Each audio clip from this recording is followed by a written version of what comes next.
بسم الله والصلاة والسلام على رسول الله. ازيكم يا حبايبي؟ عاملين ايه؟ يا رب تكونوا بخير. ان شاء الله هنعمل النهاردة الزبادي طريقة سهلة وبسيطة، حاجة مضمونة بتعمليها بنفسك لولادك في البيت. طبعا رمضان والسحور محتاجين زبادي كل يوم، جميل بيرطب على المعدة، مش بيحسسك بالعطش، فانت بتبقى محتاجاه يوميا. اللبن زي ما انت شايفة كده، لما تمسكي اللبانة تقدري تستحمليها فترة طويلة، يعني يبقى دافي زي دمعة العين كده، كأنك بتحضري رضع البيبي. تمام. وعلبة الزبادي هحط عليها معلقة كبيرة مليانة مليانة مليانة، يعني معرمة كده لفوق، مليانة خالص من اللبن البودر، وهقلبها مع علبة الزبادي، وهحط عليها معلقتين كده من اللبن، وهنفضل نضربها كويس لحد ما يمتزجوا مع بعض كويس. تمام. يعني هو انتي لو ضربتيها بالهاند بلندر حلو خالص، زي ما احنا بنعمل كده بمضرب البيض، بس الزبادي يمتزج تماما ويدوب مع اللبن.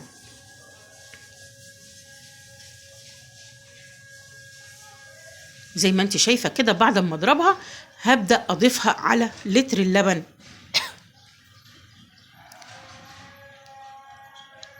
ونضرب فيه كويس جدا لحد ما علبة الزبادي دي تعتبر الخميرة اللي انا هعمل بيها اللبن، لحد ما تدوب وتمتزج باللبن كله. بعد كده انا غالية مية على النار، ومحضرة الصينية بتاعتي والكوبايات اللي انا هحط فيها اللبن. لو عندك المكنة حلو خالص بتاعت الزبادي، هتحطهم فيها ساعتين وهتلاقيها زي الفل. لو مش عندك المكنة بقى، هنعمل زي ما انا بعمل كده، هتحطيهم في الكوبايات او في الزبديات اللي انت عايزة تقدميهم فيها براحتك خالص، وهتحطيهم في صينية.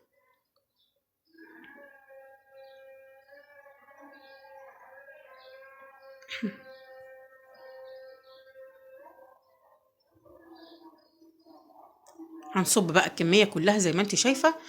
انت ممكن كمان لو عاملة لها آه، فراولة زي المربى كده، بس اخف من المربى شوية، وحطيتي معاها فراولة، جميلة جدا. لو عايزة كمان تجيبي كيس من اللي هو دريم بطعم الفراولة، برضو هتحطيه على شوية من الزبادي من اللبن وانت بتضربيهم، وبعد كده هتضيفيهم على باقي الخليط، هيبقى زبادي بالفراولة في منتهى الجمال. هنا الصينية عشان ألمونيوم، عشان ما تسودش بقى لما نحط لها المية السخنة، حطيت فيها حوالي معلقتين من الخل زي ما انت شايفة كده، وهحط فيها المية بتغلي. هحط الكمية بتاعت البراد كلها، يعني هحاول ان انا اغطي اكتر من 3/4 الكوباية.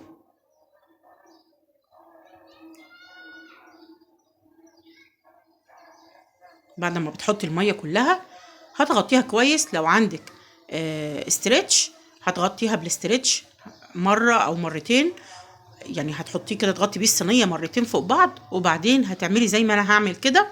لو مش عندك وهتغطيها كمان زي ما انا غطيتها بغطا، براحتك خالص. بصي بقى، بطانية كده، احنا في الشتاء وهو محتاج يبقى في مكان دافي. بطانية وهتحطي فيها الصينية بتاعتك، بس حاولي تعرفيهم بقى في البيت ان دوت زبادي ومية سخنة، علشان ايه؟ يعني الفضول اللي بيبقى عند الولاد انهم عايزين يشوفوا كل حاجة متدارية، لازم يكتشفوها يعني. تمام. هغطيها بقى كويس، وهسيبها من 4 ل5 ساعات. يعني انت لو عملت الكلام دوت من بالليل لحد الصبح هتلاقيها في منتهى الجمال.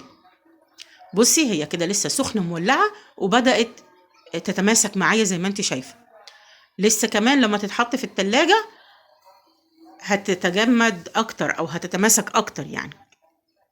بصي بدأت تتماسك ازاي، بس هي كده لسه سخنة خالص، يعني زي بصي زي العلبة اللي بنشتريها كده من بره، سايلة شوية.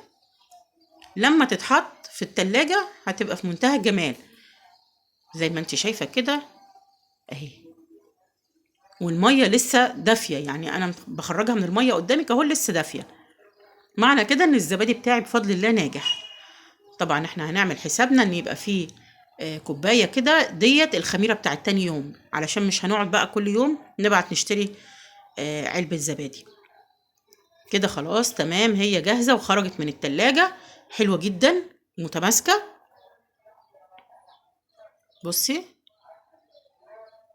شايفة، في منتهى الجمال. كريمي وجميلة. وسلام كمان لو انت جايبة لبن دسم بخيره، هتلاقيها طعمها في منتهى الجمال.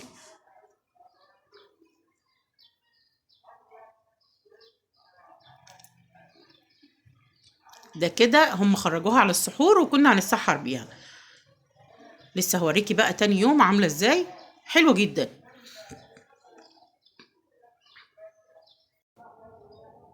ده كده تاني يوم، شايفة متماسكة وجميلة ازاي، في منتهى الجمال. حاجة انت عاملاها في البيت ومضمونة بتعمليها لولادك. بس كده، ده كان الفيديو بتاعي النهاردة. لو عجبك ما تنسينيش لايك وشير وسبسكرايب وتفعيل جرس الإشعارات، بإذن الله يوصلك كل جديد. شكرا لكم، والسلام عليكم ورحمة الله وبركاته.